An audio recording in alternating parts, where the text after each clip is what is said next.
Now, hello everybody, this is Mark Kumar, your lifestyle entrepreneur and a proud founder of Simple Podcast Cloud, a platform that gives the ability for a podcasters to host their media files. And also, we want to empower the podcasters to grow as they get popular, and we do not put any limitations on them unlike any other competitors. So if you're in the market for looking for a podcast host, do give us a try. Just go to podcastcloud.com and check us out there. And then speaking of podcasters, we have another amazing, outstanding podcaster who's going to be sharing his story and then inspire you to create either podcast if you're just starting out or help you along the way if you're doing this for a while. So without any further ado, please take your time to introduce yourself to the people who are listening to this show. Hey, thank you for having me, Mark. My name is Craig Inzana. I am a mental health advocate and I have a podcast. I've been a media creator for a very long time, and this is actually my second podcast that I'm working on now. It's called Happy You Are Here.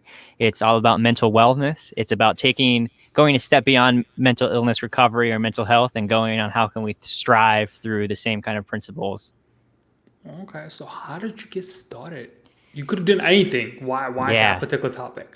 Well, so I did a different topic first. A couple of years ago, I had a podcast. I was working as a film producer, and I had a podcast called The Producers Podcast. And it Okay. was interviewing other producers, interviewing creatives about the business side of being a creative. And that did pretty well. I mean, it would have had a few hundred listeners per episode. It was growing, and I just kind of got burnt out in that industry. And I transitioned out of that industry. And then I was like, well, this podcast is obviously not a good idea to continue doing. I loved it. I made a lot of really great connections through it, and it's still up. People can listen to it. There's Okay. some good stuff on there if you're interested in filmmaking or being a creative and making money that way. And then through a bunch of different life circumstances, I got really obsessed with philosophy, basically the philosophy of how you live a better life, and then different habits and mindsets and mindfulness and all of these things. And I really wanted to help give back and be a voice of positivity, and not in that like kind of blanket positivity kind of way, but in like a more realistic kind of way. I just saw an opportunity there to really speak to people that I didn't feel like were being spoken to, uh, because it's not an audience that has necessarily a lot of money. So sometimes they do, sometimes they don't, but it's not a very easily monetizable audience. And I'm kind of playing the long game there rather than trying to monetize it really early. So that's kind of how I got into that. It's something that I'm just super passionate about, and I wanted to talk about it and interview cool people about it. All right, man. I'm so glad you went into the industry. But before we go into that in your podcast that Yeah. you're currently doing, I am just simply curious. How or why did you get burned out on your Uh, last podcast? well, it wasn't really the podcast that burnt me out. That was one of the last things that I was doing that I still enjoyed. It was just the industry. I had, as a producer, as a film producer, you're raising money, you're building projects, you're doing a lot of work up front to hopefully get paid on the back end. And I had two projects that were pretty big not go through. They didn't make it through to the finish line, basically to the profit point. So I lost a lot of money. Some of my investors lost a lot of money. And it just kind of like, I could have potentially continued to push further, but it was just not, I had lost my passion for it. And maybe someday I'll go back to it, but I needed a break. Completely understand. I was just curious, Yeah. because I know a lot of people burn out for different reasons. Just curious to know what was your reason for it. I Hmm. completely understand. And then speaking of mindsets, what things have you known now compared to let's say 2 years from now? Share that with us. Um, yeah. So there's been so many things that, I mean, okay. So first of all, doing the podcast, I've learned a lot of new things about mindset that I maybe didn't know or kind of knew, but I didn't really apply beforehand. And that's the cool thing about being able to interview all these incredible people is that you're constantly just learning from people. Yep. Um, and one of the big things is a lot of stuff around manifestation. I don't know if you're familiar with that concept. And I know like people have a pretty big misunderstanding about like what that is. I think the communication around it is getting better, but for the longest time people heard like law of attraction and manifestation, and they thought like that just means I need to say I want a Lamborghini and it's just going to appear in my driveway tomorrow. It uh, doesn't work. It doesn't work that way. I can it, guarantee you. yeah, it does not work that way. I mean, maybe you'll get really lucky and that'll work that way for somebody, but I don't think so. um, I actually I saw on Impact Theory, they interviewed the guy that wrote The Secret, and he was like, yeah, no, that's not what I meant when I wrote this book. He's like, you have to get out there and put in the work, but you have to just believe, you have to put in the work assuming that you already have achieved the thing that you're trying to achieve. And you have to, what I've learned in the last like year really, and it's incredible the difference that has made in my business and in my podcast and in everything that I've been trying to achieve in my relationships. It's been, you have to learn to feel it, not just think it. It's really like embodying what the feeling of being successful is, what the feeling of being healthy is, what the feeling of being confident is. If you start to practice that, and it takes practice, it's not, if you're used to feeling a certain way, it can be difficult just to like turn a switch and feel this other way. And the key gateway to that is gratitude. And a lot of people use that word and throw that word around a lot, but that Right. when you experience gratitude, the feeling of gratitude, you are experiencing a pleasurable experience as if it's already happened or as if it's currently happening. So Okay. it attaches you to that feeling. So if you start to feel grateful for all of your success and grateful for the income that you desire, the grateful for the connections that you want, then you'll get more of that, because that's what you're giving your energy to in a very literal sense. That's how you're spending your time and energy, and you're not getting in your own way. So much of success, or the lack of success, seems to, in my experience and from the people that I've studied and pay attention to, seems to come from getting in their own way. As soon as people are able to get out of their own way, a lot of us are much more capable than I think we think that we are. Absolutely. I think Yeah. we are our worst and the best friend and enemy. Our worst Yeah. enemy and we are our best friend. Whether you want to admit it or not, like for example, if you're thinking like walking on the street, right? All of a sudden you saw somebody else look at you and then you'd be like, I don't know what that person's thinking about. That person might be thinking, I am fat or I'm skinny, I don't have muscles, I have too like baggy loose or whatever. And all those stories that we tell ourselves. And the poor guy or the girl who's across the street, they don't even give a damn about what you think of it. No, Like, they might not have even noticed you. exactly. So it's like, I totally understand. And Like, even if they did, even if they were judging you, it doesn't matter at all. Like, that's them. That's all them. right. And think like I said, we're our own worst enemy. And then I was in the same position, and I'm sure you felt it, and other people feel who's going through the same processes. Like we're the same way. Like we think we are this individual, and I think we can literally blame it on the damn society because the society wants you to be perfect. Don't share all your flaws or anything like that. Don't share it with them because if you do, people are not gonna like you. Yeah. I That's think that's not. changed, or is changing, which I really am happy and grateful for. I think I remember having, how old are you, Mark? I am young and 25. No, I'm just Nice. kidding. No, I'm going to be actually turning 30 and Oh, okay. this Sunday. So you probably kind of have some concept of, and I think this still exists, but it existed more years ago and Yeah. even more like 10, 20 years ago, which I obviously didn't experience either. I'm only 28. But the concept of like the employer and the employer like wanting you to appear as this like kind of take your edges off, like the rounded person. And I remember when social media first was a thing and everybody telling you like, don't post too much on social media. Like, be careful what you share on there. You're not going to be able to get a job if you like talk about your mental illness on there, or you show like if you're too focused on your passions and stuff, like don't do that because, or like if you post anything that's vulnerable, basically, that makes you look human, then you're not going to be employable. And don't put artwork on your body. Like, don't like do all of these things. Don't, because that's going to Right. affect your ability to become employed.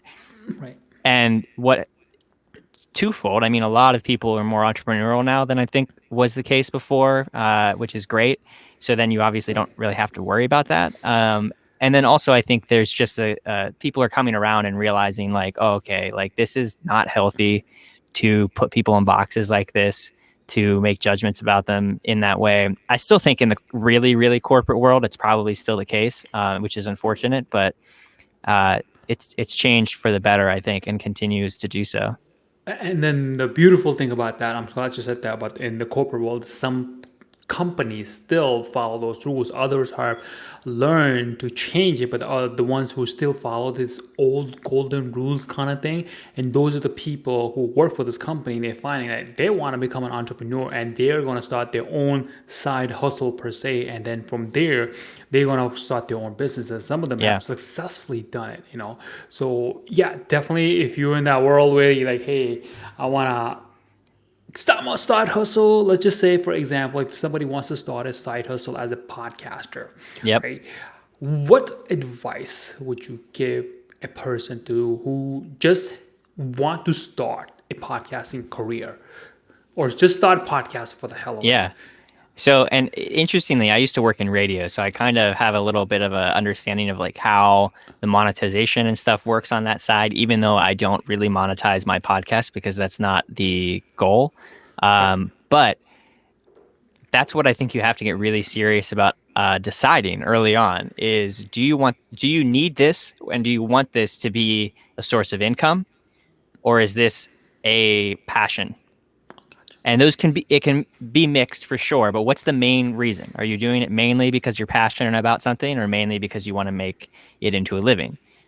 And once you decide that, that will inform a lot of decisions you make about your show. And obviously, I think in the long run, if you have something that you're passionate about, you still will be able to monetize it once you have an audience built up. Right. But you're not going to be able to do some of the things that on the other side, if you were basing it around selling a product or a service, you can monetize that the second you have 5 listeners in a way, because you can start to convert those listeners into clients. Where if you're not like a coach, like I could easily, and maybe at some point I might do that, I could easily start coaching more people. I do a little bit, but I could do like some really like go after that. That's just not something I'm super interested in doing right now, because I want to focus on making the best content as I can for the podcast. That's not kind of tinted by that, I guess. Gotcha. Make it not a sales pitch. But that's not to say there's anything wrong with, if you're trying to make a living, making it a product, making it a marketing channel for your product, charging people to be on your podcast if you have a good audience. Like there's all kinds of different ways you can monetize. But I think one of the most important things early on is deciding which one of those lanes you want to go in. All right, so let's just split the difference. Let's go Let's go both ways, just not too far, but just enough. So let's say if somebody just wants to do it for hell of it because they think it's a cool thing to do, they don't care about the money. Let's go on that route first. Yeah. So what advice would you give? I would say if you can afford to have someone like edit your podcast and do some of that, like let's say you have another job and you're doing this because you love sports and you're making a sports podcast or something. So let's be specific. Let's stick with the sports, right? Let's say I come to you, I say, Craig, I need help creating a podcast. What's the first thing I should do? Well, the very first thing that you should do is read up on software and like the technology. There's so many different options. Don't get too caught up in it. Like you want to understand it. It's the same thing that you tell young filmmakers. Like you don't want to spend years just researching what is the best streaming software, what is the best video editor, what is the best microphone, because there's honestly not an answer to that. Everyone's going to tell you something else, and you're going to just get caught up in this like constant like, well, I'll start when I get blank, or I'll start when I get blank. And I would say, especially if it's just or primarily a passion, right, start to research that stuff, but simultaneously start as soon as you feel even moderately comfortable. Everyone's first couple episodes kind of suck. And you can always start another podcast later on like I did. Yeah, definitely. So tell me about the very first episode that you recorded. How was that experience? Just so people who are just starting off, they'd be like, oh my God, I need to be this perfect thing, thanks to corporate, and we'll blame it on corporate world. And then tell us like, what was your first experience like? To be fair, I was a filmmaker first, so I had and I had run audio on professional sets and stuff. So, and I worked as an audiovisual technician doing live audio. So I don't really have experience with starting from scratch completely. But that said, my first couple episodes of the producers podcast that I had done were totally just like over the phone recording with a Rev podcast or Rev call recorder. Okay. And the episode, actually, that show, the episodes that I had the least amount of production work that I had done to it, the ones where I literally was like talking to someone over the phone while they were on the other side of the country, were the most listened to episodes. And then some of the podcasts where I was in person and we had like actual microphone setups because we rented a podcast studio didn't perform as well. And it, because it wasn't, I was so focused on the technology and the hardware that I was not focused on necessarily what the best content was. Yeah, obviously, at the end of the day, no matter what industry you are, whether you're a podcast, film industry, photography, whatever industry, no matter where you are also in the world, content, as the old saying goes, content is the king. If you don't have good content, and then nobody cares. Like nobody's Yeah. going to tune into it. You could literally, I mean, and you're seeing it all over the place with all these different ways that you can record podcasts with your phone, right? Like, and actually that is totally, I would set my phone in the middle of two of us talking and we would just talk back and forth and I would just record it on my phone. And those were the first episodes. That was basically that whole podcast. I only did one episode that I had like actual microphones and stuff. Um, and I mean, and it sounds fine. Like I know a little bit about post editing, but you could totally hire someone to do that, or you can just like say, "Hey, it's good enough." As long as it's not horrible, it's good enough. Yeah, exactly. And that's the key phrase right there. As long as you can hear yourself Yeah, clearly, it's good enough, and you should just go and publish it. Because if you try to perfect every single thing, like ums and ahs, and e's or none of that oohs or matters. Yeah, whatever, nobody cares. Like if you think about it, if you have a conversation with your friends, have that format of your podcast, because what happens when you have a conversation with your friends, everything flows like so beautifully. right. Sometimes you become, at least I do, so surprised. Oh my god, I can't believe I said it like that. It was so perfect. I didn't even think about it. Yeah, absolutely. Yeah, you don't want to think about it too much. That's absolutely it. And so here's a second point to the first episode thing. When I did the first episodes for the Happy You're Here podcast, which was totally different at first, the entire producers podcast was interviews. The initial concept for Happier Here, which now it's turned into both, but the initial concept was to be solo episodes where I took a concept and I like riffed on that concept, or I went really deep, or tried to really like get emotional and inspire people with like kind of like a you are enough kind of rant, type thing, which I still really love those. Those are some of the earliest episodes, and those I get all the time that like really helps people. But I recorded 20 episodes of that in my car while I was traveling as a digital nomad, and I didn't end up using those because I I changed a little bit, and I probably got too much in my head. I probably should have just used those, but I went Okay. back, and when I got moved into an apartment, I re-recorded them all because I didn't like how they sounded sitting in my car. And I was swearing too much. Like that's not really my brand, is to swear a lot. I think it's fine. I don't care. But I was kind of like, kind of riffing off other people's vibes a little bit. And it wasn't totally authentic to the way that I talk to people and the way that I inspire people. So I listed those episodes that I had done, and I was like, and this is totally a thing you could do too. If you're not sure that you're ready to like start sharing them, is record a couple episodes and listen to them back, listen to them with some friends and get some feedback, and think, and don't just beat yourself up about it, but think productively, like, oh, I could swear less, right? Or I could record in a quieter spot, or, those types of things helps you.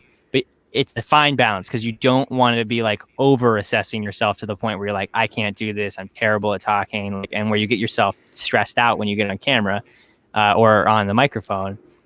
It's important to find that balance, but totally, like, it is important to assess, how did I do, in that episode. Every single episode that I record still on the Happier Here podcast, even if I didn't edit it myself, I still edit some of the episodes myself.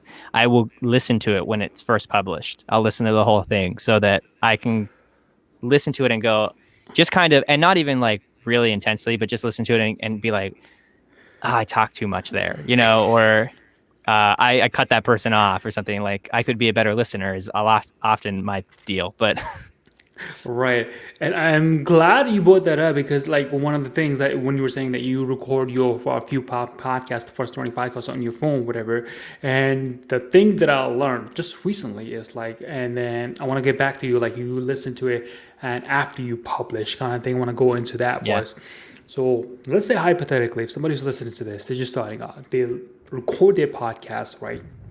And then they're in the car and wherever they want to record it, the first podcast could be anywhere else, so they record their podcast and then they listen to it. What I recommend is like listen to that particular podcast two times. One is don't listen to it as soon as you record it, because if you listen to it as soon as you Yeah. record it, because you're still in that momentum, like I know what I'm talking about and everything is flowing, and even though things that you said or did not say, they're not going to register in it. So wait about an hour or 24 hours, then go back to the place where you recorded it in your car or anywhere else, and then go listen to that after 24 hours, because that's when your mindset or your thought process, when you are listening or when you are recording it, it's going to be a lot different, because within the 24 hours a lot of things had happened. You had a stressful day, something happened to your girlfriend, or you had a birthday, or whatever the case may be, numerous kind of things, life happened, I guess would be the best way to Right. Yeah. describe it. And then when you go to listen, it's like, oh crap, that actually I didn't mean to say that. So thing, and then going back to what you were saying, you listen to it after you publish. So how much time do you give after you publish you listen to it, or is there a time frame for that? I usually listen to it the day it goes up. First of all, partially it's because I want to double check that it's not the audio is not messed up, or I didn't like accidentally cut out a huge portion that I or leave something in that I wasn't supposed to, Right. because especially when you're interviewing people, sometimes they'll be like, oh, I maybe they'll stumble over some words for a little bit and they're really embarrassed by it, or like they say something they're not supposed to say because they're talking about something proprietary. Right. That happens every once in a while, and you just want to double check that those things didn't make it through into the published podcast. Gotcha. But yeah, I listen to it right away when it publishes. But at that point, it had usually been weeks since I had recorded it, and at least a few days since I had edited it, if I had edited it myself. Okay.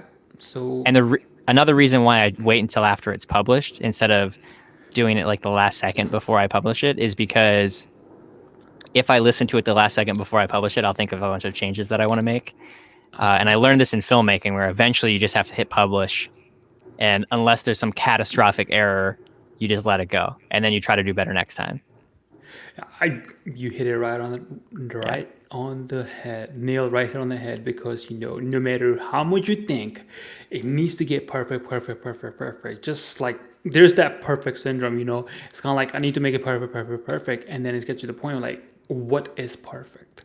If you keep on thinking about perfecting it, there is yeah, no such thing as damn perfect. So another way to look at it, leave it the way it is, the best you can at the moment that you have a knowledge of. By the time you record your next episode, your knowledge obviously is going to increase because you're going to learn new things. So every single episode that you record is going to be improving, and the curve is going to go up, which is a great thing to be. right, So 1% increment is what I would recommend. If you learn something in the first yeah. episode, second episode, try to do what you did in the last episode. Yeah, and I mean it's a grind too. Like we both know this. Like recording a podcast is not just a walk in the park. It's fun. Don't get me wrong. I love it, and I get energized by it too. But sometimes something goes wrong. The internet connection doesn't work. Like the microphone is not working. Like whatever. There's so many points of failure that can go wrong. Show X doesn't show up. Like so many different things, or maybe it's not as like well spoken as you hope they were. Like there's sometimes it's just you don't like have a good conversation or whatever. There's so many things that could go wrong, uh, and you have to learn to just roll with it. I mean, this is true for anything in life, but in podcasting, it'll teach you that because it happens a lot. A lot, yes, definitely happens a lot. And then you don't want to be the person who like, oh crap, it didn't work. Now I gotta redo this again. You roll with it, man. You make the best of it, because at the end of the day, it's just not one segment of your podcast. It's a podcast as a whole. The whole audio is what people are gonna listen to it. Not be like, let's say for example, if your podcast is 30 minutes long, hypothetically speaking, and the 2 minutes are messed up, Yeah. nobody's gonna care for that 2 minutes. The other 28 minutes, they'd be like, the content was good. And again, like I've had episodes where the audio was not as great as I had hoped it would be. And then I release it and I'm just like, oh, this is just one of those ones that I'm just going to put out and I'm just going to move on because this is not good. And then immediately people will be like, I love this episode. This is one of my favorite episodes. And I'm like, okay, the average person does not pay that much attention to the audio quality. Uh, Ex- it's a little, exactly. and there's a lot of stuff you can do if there's like lag or like delay. There's a lot of stuff you can do in post production to level that out. All right, so since you're the expert and you have this career or this expertise of film editing, Hmm. tell me how you edit your podcast. Yeah. Try to So, be as detail oriented as you possibly can. okay. Well, I use Premiere Pro to edit, Okay. which is totally even the audio. Premiere Pro has Audio Essentials now, which allows you to do EQ and noise reduction and all of that stuff. So if let's assume that I'm doing video because I always try to do video. Sometimes the video gets messed up, so just I can just roll with it. I'm like, well, this episode doesn't have any video, which just happened for not the most recent episode, but the one before that, where I had a great guest. He was awesome. He brought it. He had so much energy, so much advice. We recorded the video, but the time record just like messed up. So like it recorded like 2 seconds and just like froze. And I was so upset, but I was like, this guy is so busy. There's no way he's coming back on the show anytime soon. Like, I'm just gonna roll with it. Okay. So normally though, I would bring it into Premiere and I keep everything separate by episode, but I also have templates. So like and I do this for my editors too. So actually, I part of my marketing agency, we do video editing, and we do everything, a lot of stuff for different influencers, whether it's podcasters or social media influencers or YouTubers or something. And we really base a lot off of templates. So we're creating a Premiere Pro template. So that's just basically having a sequence, a timeline that's set up already that has the intro music, the like if there's an intro graphic or something already set up. It has like an overlay, it has the end thing, and that way you're just swapping out the body of it, and then you can chop it up. And then I run everything. I chop everything up before I do any post audio work, Okay. and then I run it. I export it so it's all one file, so that because it kind of messes it up when there's a bunch of little files because like the little cuts because it'll apply the noise correction based off of that little cut, not the whole sequence. And I want the noise correction or whatever the EQ to be based off the whole sequence, especially if there's like a little like 2 frame clip, right? Like that we really mess it up.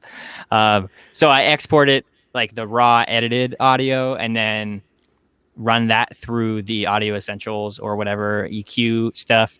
And I honestly don't put much effort into the video. I just kind of cut it with whatever, however it's synced up to the, obviously, like, especially if there's lag or something, it takes a little bit of effort to like sync that up and Right. do all of that. But, and then I export it in like, just the video format for YouTube. I export it as just high quality audio. I do like the like 256 That high. MP3. Yeah, because most of the time I'm recording in WAV files, so sometimes they're pretty high quality. And I just like I'm like, you know what? It's gonna go on Anchor, so it's like fine. It's gonna go on whatever platform. Like it's gonna be.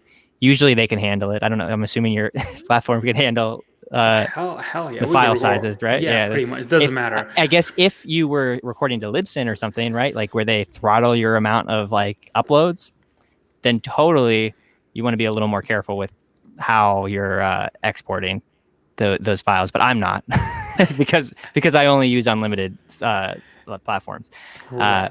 And the same thing with YouTube. Like YouTube, it doesn't really matter. You can export it as high quality as you want, and then I don't leave anything on my computer afterwards. I just delete it because I can always go back and I can download it from my host, which is super. Like I've been doing video editing for 10 years, and I very rarely need to go back and use something in a way that I can't just go to where I uploaded it and download it. I am so baffled. So with that particular comment, you don't back up anything. Like that's living dangerously. I know. Yeah. Well, that's not fair. I do back up everything onto a Dropbox folder. But so it doesn't live on my computer though. So it doesn't matter how much space I'm using on my computer because I have the unlimited Dropbox. So like I just upload everything to Dropbox. I just take it off my computer because otherwise things would take up too many files, and then I'd be too focused on trying to compress it, and I just don't want to worry about that. And then I also go through and I will pick at least one little clip from the episode. Sometimes I'll pick 3 or 4, and usually when I'm editing, I'll like make markers on the timeline to say like, oh, there's something interesting they said, to be able to go back and say, and I'll take a clip that's like maybe 30 seconds to a minute long, and subtitle that manually, where like it has the subtitles like burnt in, so like if you're on social media, you can just like see the words or whatever. Hang on. Hang, Yeah. hang on a second. You are blowing me away with these things. You don't back up, and you manually add the subtitles for every social media. Like, what? Yeah, because the automated things that I've used are not good. They just like don't like they're not. I've tried it, and for certain things I've used Descript. I don't know if you're familiar with Descript. I have used other platform. I will share with you, which is gonna save you a ton of time. But I'll let you finish first. I'm Well, still. the thing is a lot of places that I found just don't have the consistency of accuracy. Like they all say they're 95% accuracy. Every single time I give them something, there's at least 1 or 2 words that are messed up, and it drives me Right. crazy. And then B, mine are like very particularly branded. They're not just like based off of a template. So it uses the colors, it uses the font that we use. And I mean, if you have someone that does that and does it, and it's like, reason. I mean, when I do it myself, it's free technically. So it's hard to spend money on that, but it depends how much it is. If it's worth my time, then I totally would do that. But I like Dude, doing it too, because I'm a video editor. So I understand that. Trust me, I totally get that. I did the photography myself, so I get the whole, do it yourself is the perfect yeah, way to do it and everything else. But if you can get a platform in which it can help you create those subtitles or captions that are up to 90% accurate, and then you can live edit it the other 10%, and then when you're done with it, you can create yourself a social media file for your Instagram or yeah, LinkedIn and a Facebook and things of that nature. And then also, if you could put a what is called the Gary Vee bar or red bar that goes across that says, "Hey, yeah. this much video has done." If you can get that, would you be happy with it? I don't know. It would depend on like what the branding of it looked like, and like how Well, much they could fit that into what's already done, and and I mean, and I'd be open to it for sure. And mostly because when I was building the podcast, I was purposely doing everything myself because I was trying not to spend any money on it. no, no, And now, totally get it. I yeah, mean, get the whole thing. Don't spend too much money now that if my you business is whatever. doing a lot better, I'm more like, okay, my time went from being worth $30 an hour to being worth like $100 to $300 an hour, and it's like I need to that time is valuable. Basically, I could be working on or in my business during that time, um, but it doesn't take me that long to make those. Honestly, it takes me like 15 minutes. Imagine this, and I'm not trying to convince you. I don't care what you do with it, but I'm just trying like, hey, I want to optimize my time as best way as possible because throughout my years, I learned the most valuable currency in anywhere in the world is your time. Once you Yeah, spend it, you don't get it back. Unlike money, you can get it back. But time, once it's gone, it's gone. And that 15 minutes per episode or 20 minutes per episode, whatever, and you have 20 episodes, that particular time adds up. So let's say, hypothetically speaking, the 20 episode you're gonna do, you save yourself 10 hours. The 10 hours, you could do whatever the hell you want. yeah, yeah. When you put it that way, and I think of how much I charge per hour, it's like, well, that's a lot of money. Exactly. So let's just say $100 an hour. Use what, $100 per an hour plus 20 hours. What, $2,000 you just lost. Yeah, right. So The trick is I need to make sure that I'm actually utilizing that time that I right, save. That's right. where I've been finding that in my business too, is like I might automate or outsource something, or have my team do it. Really, that's where I'm at right now, is like I'm really enjoying giving my team work that's for the podcast or for our own marketing work, because it's like it's doubling down on like I practice what I preach. I'm selling someone something. Do I want to use it myself? Right. I mean, I get it, I right? So this is just like this is literally a free resource you could use and see if you like it. If you like it, you can obviously go into the premium plan. And I have no affiliation with this, but I used it myself. I still but use can it. you say on the show what it is? But yeah, absolutely. It's called VDO. It's VEEDIO. You go in there and then pretty much you sign up for your account and then you upload your video part of it. If you do use I think the the free version where they allow you to have up to like 50 meg of a video file or audio file and things of that nature. And once you're on there, you go into the dashboard, and then they give you this canvas in which you can literally put in your video part of it. If you don't have a video, if you have an audio part, which will be a lot more smaller file size, Sure. you plug that in there, and then it will automatically transcribe your audio of whether it's a video or audio. It will transcribe it, and then it will allow you to put it in anywhere in the canvas, and then you can add your own picture on it as well if you have a video, if you have the audio part of it. If you have video, it will just go accordingly as you speak. It will go accordingly there, and then it's going to be 90% accurate. That's my experience has been, but still 90% accurate compared to 100% zero is like, I'll take the 90%. Yeah. Exactly. So you go there and then do that, and it also allows you to add your graphic emojis and things in that nature, and it's extremely useful. And if you want, I can send you a link to my YouTube channel and just check that out. It's extremely powerful. I'm like, oh my Yeah, god, for once sure. I discovered that, I'm like, wow, I couldn't believe it. Like, I definitely will see- check that out. I also use Descript, and they just came out with so Descript is like a video, an audio and video editing software where you edit through the transcript. It's really weird. It's to get used to. I don't use it to edit the podcast, but I do use it to do the transcription because it allows me to go in and edit it all pretty distinctly. I've been looking at other transcription services. I've used Rev before. Yep. I just had someone pitch me in my email. I forget what they're called, and I haven't tried them yet. And it's like a widget that can go into like your WordPress site, and it like will automatically do your episodes. Like so, and it's not even that expensive. It's like $25-$30 a month. So if that actually works, that's pretty cool. So I'm open to trying new things with it for sure. Like even Descript has audiograms that you can export, and you know, I've used them for some of the episodes where I don't have video because that's just the quickest way to go from like transcription to the audiogram, and it does a really good job. But if I'm using video, I haven't found a good solution for that yet. So I'll definitely check out that vid.io or whatever it is. Yeah, it's a Video. VEEDIO. And I'm pretty sure I've seen an ad for them or a couple ads for them, and I've checked them out before, but I've never like actually and it was like over a year ago, so they probably improved too since then. And then, you know, think about this podcasting thing. Literally, I found that out when I interviewed somebody else. Guys, like, you should check that out. I'm like, what do you mean? Just like, I'm like, what are you talking about? I manually do that, or I do it. I have used the script. I use Tammy. I use Reb. I use all bunch of them out there. So I'm fully invested into this process of things. So when I discovered that, I'm like, holy crap, I am sold. And just this is a power tip or hidden secret, people who may not know about it. If you upload your video to YouTube, they will transcribe it, and behind scene you can download those transcription as you go, as long as you speak free. clearly. Exactly. Yeah.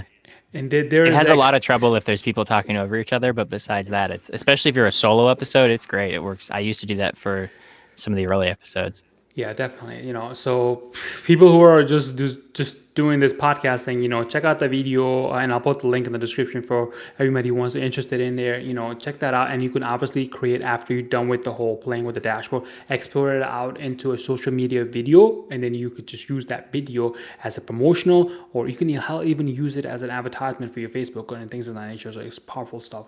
So enough about that crap. We got sidetracked there for a second. You just gave them like a 5-minute commercial. Yeah, and I'm not even getting paid for it, so it's fine. It's all about people who, you know, actually use the knowledge and get create awesome podcasts. So let's move on. So we got the equipment, we got the technical side of how they can edit it, and then how they can get a video of the social media. And then let's move on to the next phase of it. And the next phase will be, how do you go about spreading the word out there so anyone and everyone and their brother and mother can go listen to it? You know, that is something that I'm constantly playing around with and tweaking, but I have like a checklist because a lot of it's manual work, which actually I'm looking at having one of the VAs that's on my team, just paying them to do it. Mm-hmm. Because then we can offer that as a service to other people too. So that's kind of something I'm playing around with right now, because it works pretty well. We go, I mean, so that's the first step is obviously post it to your, you know, website. I always post to like the happyyourhere.life website, and, you know, we'll embed the audio player on there. If there's a YouTube video, that'll be on there, and there's links to all of the different places where you can listen. It's like you can listen to this episode on Apple Podcasts, Spotify, whatever. Then there's the show notes, kind of the description, and then there's the transcription, all on that like blog post. So obviously, like ideally, I want people to go to my website so that I get that traffic, and they can see other episodes, they can see articles, because I write articles that are not the podcast. So from there, I take that link, and then I will like upload, let's say, the video. Like there's one of those like subtitled videos or something to like. I have a couple of, I'm still playing around with the process because I'm constantly kind of tweaking and evolving it, but basically it's putting it on every platform. I use Hootsuite to do some of the scheduling. Okay. Because it's free. You can use Hootsuite up to 30 posts scheduled out for free. So I do that for like Instagram because I don't like to get on Instagram very often. So I do that to post on Instagram.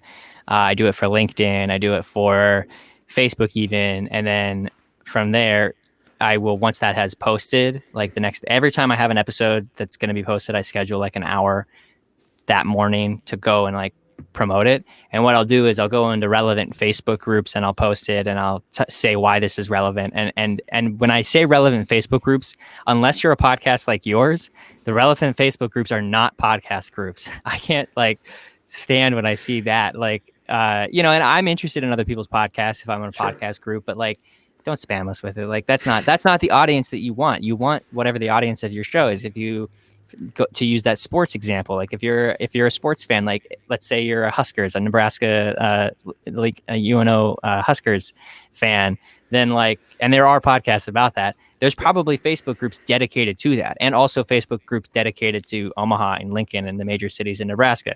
So like you can find ones that are like obvious no-brainers. So like for me, like mental health groups, like wholesome advice groups, like different like growth mindset, that kind of stuff is usually relevant. And I try to think for each specific podcast. I have a whole list. What I do, so that it's very annoying to go into Facebook and like look up every single group and try to remember what those groups were. Oh, yeah. So whether it's for a client or for myself or for another project that I'm working on, I keep bookmark folders on my Google Chrome that has a bookmark of every single one of the groups that I think are relevant to that topic. So that way I can just go through, I open them all up as tabs, and then I go through one by one, and I'll just basically copy and paste the same message, and then I'll tweak it to fit that specific thing so that I'm not just spamming them. Right. And the difference between me doing that and not doing that is about half the viewership. So it's like a significant difference when you promote it that way. It's unfortunately, I think that the reach through groups in the last couple of months has decreased, and that makes me think that Facebook is deprioritizing them in their algorithm. So that might not work for very much longer. I am not even saying anything. I know a few things, but I will let you finish. Yeah, so that's not working as well as it was, but it still does work a little bit. We have an email list, and that goes out once a week, and it summarizes all the episodes. We get a decent amount of listeners from that. And then I also will go on Byte and TikTok and Snapchat and Instagram stories and Facebook stories and just do like a quick, like, not repost the video. I tried it both ways a lot of different times. I will not like just post the social media video. I'll show my face live and say, hey, this is a topic we just covered. I think you would like it for these reasons. Go check it out. The new episode is up now. Ideally, again, obviously, I don't always follow that to a T, but and the best way that I found to do that is to do it on Byte, because Byte immediately downloads it to my phone, and then I could just re-upload it from Byte. The Byte is like a TikTok competitor, if you don't know. I was gonna say I don't know what it's the same guys that made Vine. Okay, I never heard of the Byte. This is like a brand new thing. Oh yeah, it's tell me a little bit about it. What is it about? It's gaining a lot of traction because the people are like exiting TikTok and looking for like other platforms to be on that are similar, and it's very similar because it is Vine. It's one of the guys that made the original Vine, made this Byte app a few years ago, and it's been slowly growing over time, and just recently it like started to explode because a lot of users from TikTok have jumped ship off TikTok and went over to Byte. So it's still that really young, like early adopter audience. But for my show, like mental health and stuff, like that's totally relevant to them. So I found a lot of really great connections and found some listeners over there. But but yeah, so I'll post the video there, which again, it's like that forces you, it's 16 seconds. So it forces you to be like concise and just like get to the point and send them to the podcast. Wait, just 16 Yeah. seconds? What can you say in 16 seconds? Basically, Hello, my name is Mark Kumar. I mean, you can basically say like the gist of the podcast. You should be able to, you kind of have to think about it. I usually start it and I'm like, nope, not enough. And then I'll like reset it and I'll do it a couple of times before I get it right. And I just am summing up like what the topic of the podcast is, and then like where you can go find that podcast and then like asking them to go do it. Okay. And then, yeah, I just take that video and I repost. And the great thing about the 16 seconds is that will fit then on every other platform. That'll fit on the TikTok. That'll fit on Snapchat. That'll fit on Instagram stories. That'll fit on Facebook stories without having to do a bunch of extra work, because it takes like, that whole process takes me 5 minutes. Well, because you've been doing it for so long, you master it like boom, boom, boom. Well, boom, yeah, boom. right. If The first time I were did it, I to think do it it, took I'm me like, a no half way. hour, but Yeah, so to piggyback on what you said, but like I don't know about other platforms and then things like TikTok and Snapchat and Byte, which is a new one I just heard. I'm gonna check that out. Is it like a Byte.com or something, I don't or is it remember what just an app? on the App Store. Yeah, it's Byte, Byte, okay. like BYTE. Okay, BYTE. Got it. Yeah, I don't know about all those, but there's something that I do, which is like a Facebook integration with Instagram. Unlike your Hootsuite and other platform that are like, hey, we will automate your feed for Instagram, where we will schedule it and it will go on to your Instagram right at the time that you do it. And then there's plenty of companies out there that do like, hey, they do it and you get a text message, you gotta upload it that time and things of that nature. And what Facebook did was they found a way that, hey, if you have a Facebook fan page and you connect that to your Instagram account together, then you go onto business.facebook.com and you connect the two together, and over there you can schedule your post as well as your story into Yeah. 3 months in advance, which is like huge. Yeah, you can do that. The Creators Studio is, yeah, and then Hootsuite lets you schedule Instagram posts now. That didn't use that literally. They just started doing that a couple months ago, but I mean maybe a year ago actually. But they didn't used to. It used to be where it would like, but stories. Now they allow you to schedule stories, but it's actually the little notification. I find it easy enough to just do the stories like the second of, but it actually I kind of looked into the stories thing, the scheduling the stories thing before, and then I kind of got distracted and forgot about it because I was just doing it a few days ago within the Creator Studio on Facebook. Yeah, definitely check it out, because Yeah. what it does was you could just batch it your content, and then one day, let's say Saturday around 9 o'clock to 12 o'clock, you batch that time frame is only just to like pretty much calendar it out. On Monday it's gonna go here, Tuesday's gonna go here, and Right. Thursday, Friday, Saturday, whatever. And then with the stories, the good thing about it is that you can upload a video, but also a thumbnail that will catch attention, as compared to if you do it straight from your Instagram, you cannot upload a thumbnail. Interesting. Just, Yeah. just food for thought. Yeah. That's not something I've dug too much into yet. Yeah, I love it, because one time Because along, obviously the stories is like where people are paying attention. That's where the attention is at on every platform. they call it story or Instagram TV, whatever, things Yeah. of nature. They call it different things, but yeah, definitely look Well, so into that. just Go ahead. curious, when you schedule something onto I saw the thing where you can schedule it onto Instagram TV. Does that publish it to your stories, or does it just publish it to the Instagram TV? That's valuable too, but I was just wondering. I believe it's to the Instagram TV. Yeah, But I don't think there's a way to schedule the stories quite stories. yet. Not yet, at least, anyway. But again, And that's then- like 15 seconds. It's seriously not like you shouldn't be doing like 20-minute stories. Some people do. Like some actually really big Instagrammers do that, but that's because they already have the audience. right. They already have an audience that wants to listen to them talk for 20 minutes. Trust me, you'll get there at the rate you're going. Which I guess at podcasts, yeah. I mean, that's kind of what people are here for. Right. So now we know how we can actually promote our podcasts on different platforms. What's left to do is in your podcast, how do you get people to actually, well, let me rephrase it. What's one call to action during your podcast you should absolutely include based on your experience?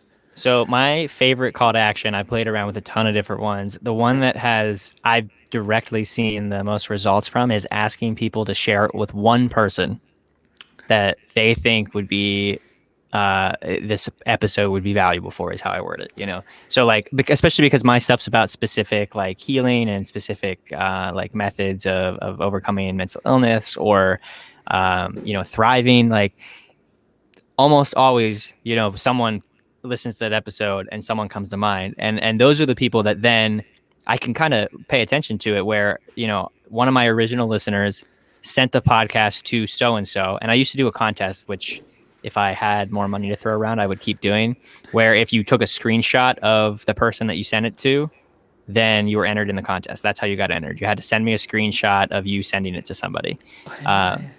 And that worked. It did. Like people totally were doing it, which I should do it again now that my listeners base is much bigger. Even just for a few episodes or something, just to kind of spur that on, because it's so much more personal. And the listeners that came over are still here, you know, because they're not just, it wasn't just like shared on their Facebook page or their Instagram page or something. Some people did that too and still do that, but I don't ask them to do that. I ask them to make that like personal connection. Because I think that, again, that's kind of because I'm taking the long road.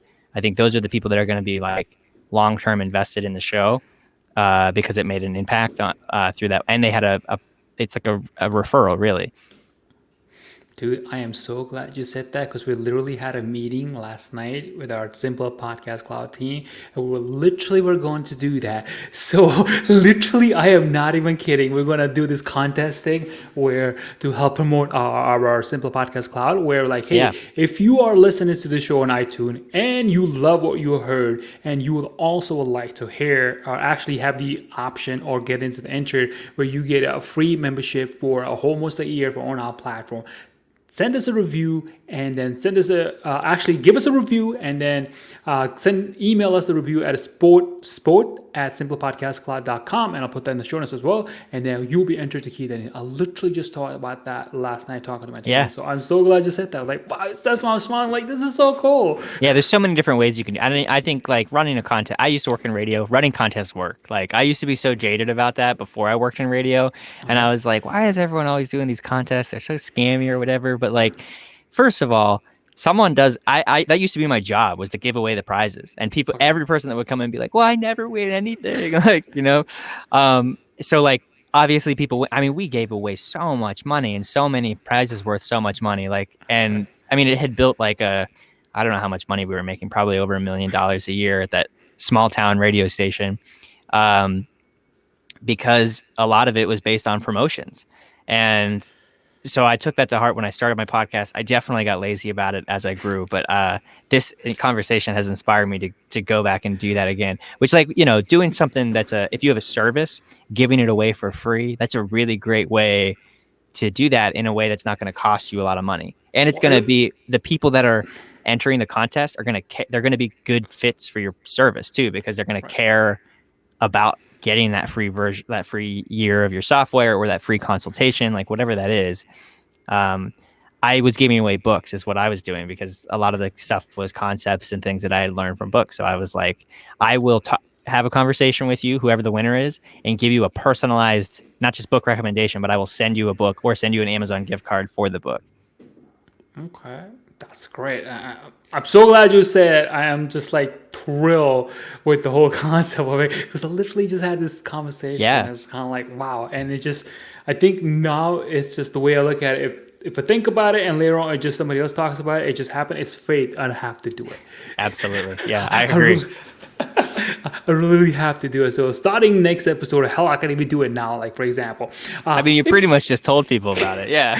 Yeah, literally. So it's kind of like, thanks to you for making that happen. Because if I would left it up to me, I would have just postponed it for another week or two or whatever. I'm like, let's just do it, you know. So once again, if you truly enjoyed listening to me and Craig here, and then you want to leave us a positive review and then take a screenshot of it, just send it to sport@simplepodcastcloud.com, and you will be entered to win a whole year of hosting platform that you can use on our platform. So it's I'm gonna do that. I'm gonna enter.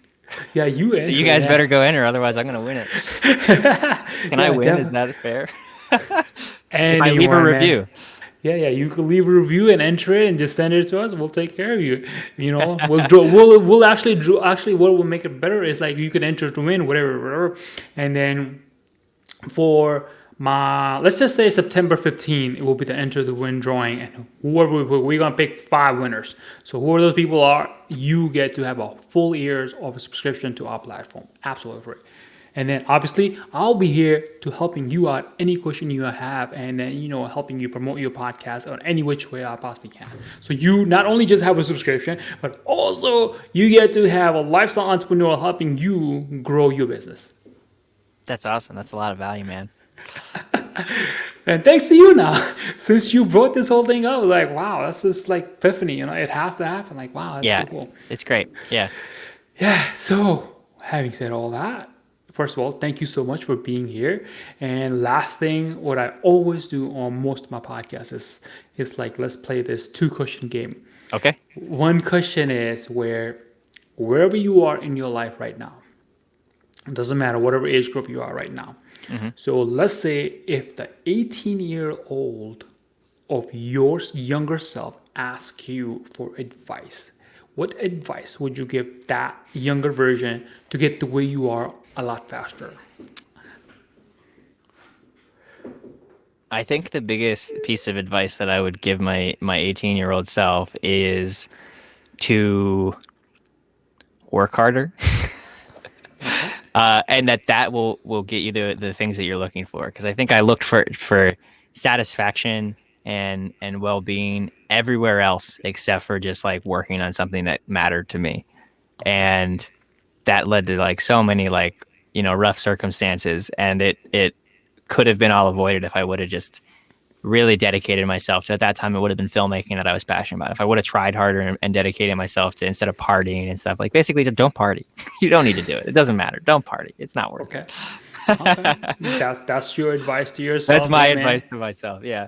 All right. Fair enough. Hang I out asked with that friends and have fun, but like you don't need to go crazy. All right, because I'm always amazed and surprised and excited to hear these different answers, and then everybody That's has a great different. question. Yeah. It's a really good question because and then you get all these different answers. Like, wow, I never even thought about that. One day I had this another gentleman who was like, I would tell like, don't waste your time. That's basically Move. my answer, in a specific way to how I wasted my time. All right. Second question would be, what is thing or things that you're so excited about it that no one can stop you from getting it? Oh. So the thing that I am most excited about is I am working towards buying land that I can turn into a retreat center and a music festival spot. And the reason I'm doing that is because that music festivals and retreats and stuff were pretty pivotal moments for my like feeling included and learning to like love myself and things. So like I want to be able to create that for other people, and it's going to happen. It's just a matter of time Right. to gain the resources and buy the land and develop the land. But watch out, like 5 years or so, Happy You're Here music festival will be a thing. Cool, man. When you get that festival, make sure you send me a ticket. I can come and check it out. Yeah, for sure. You'll get a free ticket. Yeah. Cool, man. Cool. All right, man. Thank you so much for being here. And last but not least, I want to leave the floor up to you to share anything you want. More importantly, where can people find you or get in touch with you? Yeah. So, I mean, just one final thing is just like if you're, interested in starting a podcast or if you already started a podcast, resiliency is such a big part. Just like starting it and just doing it and really just learn to fall in love with the conversations you get to have, even if crickets are listening, it's still a valuable pursuit. And I think that, you don't have to be ashamed of enjoying it just because whether or not it's making you money. I think it's a misnomer that everything has to make us money. And you can find me on happyyouarehere.life. That's the best place to look us up and find the show. You can find all kinds of mental health and mental wellness resources on there. And there's also some contact information for me. All right, awesome, man. And once again, thank you for being here. We here at Simple Podcast Cloud team definitely thank you for being here, taking the time in your busy schedule to talk to us and helping our fellow podcasters. I wish you much success in your life and happiness. Thank you, Mark. I'm happy to be here.